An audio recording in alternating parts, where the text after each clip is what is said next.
May pakiusap lang po ako sa Ateneo de Manila University, Part 1. Di ba sabi nyo hindi nyo tatalikuran si Rene Baterbonia at si Divine Adili? 40 days after the tragic drowning incident in Dipakulaw, Aurora, Ateneo de Manila University reaffirmed its commitment to honoring the memories of Blue Eagles players Rene Baterbonia and Divine Adili while continuing to support their grieving family. Gusto ko lang pong i-highlight yung continuing to support their grieving families. During a memorial mass held on Friday, Ateneo President Father Roberto Yap said the university remains focused on helping the families of Baterbonia and Adili, as well as the players, coaching staff, and the entire Blue Eagles community recover from the tragedy. Fair. Even after 40 days, we are not moving on. Sinabi niya yan at malinaw po yan. We continue to offer care for the grieving families of Rene and Divine, for our players and their families, and for the coaching staff. Fair po yun. Balikan ko lang po itong continuing to support their grieving families.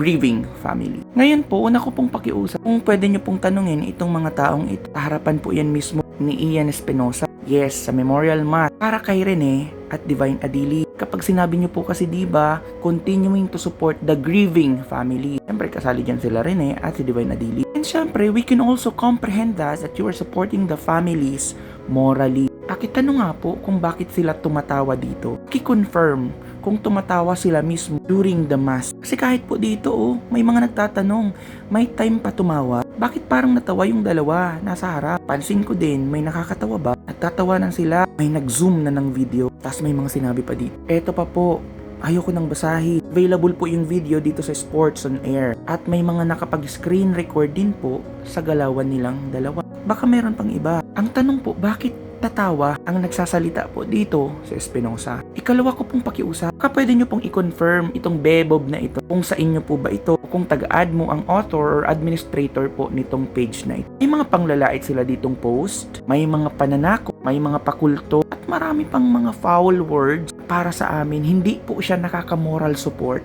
sa grieving families.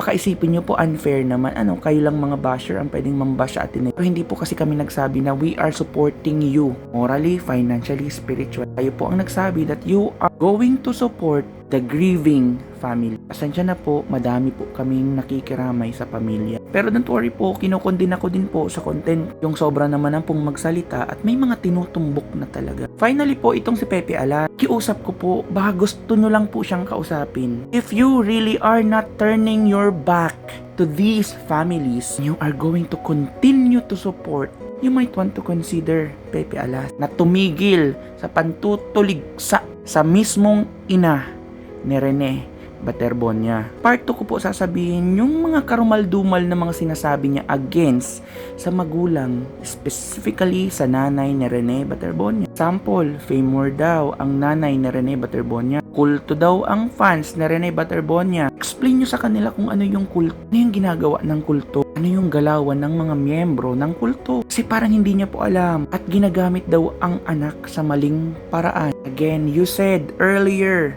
Ateneo de Manila University, that you continue to support their grieving families. Di ba pwede ring morally? Dahil kung hindi nyo po sila kukondinahin, then you are supporting them, the players who laughed during the mass, the Bebab page, and Pepe Alas.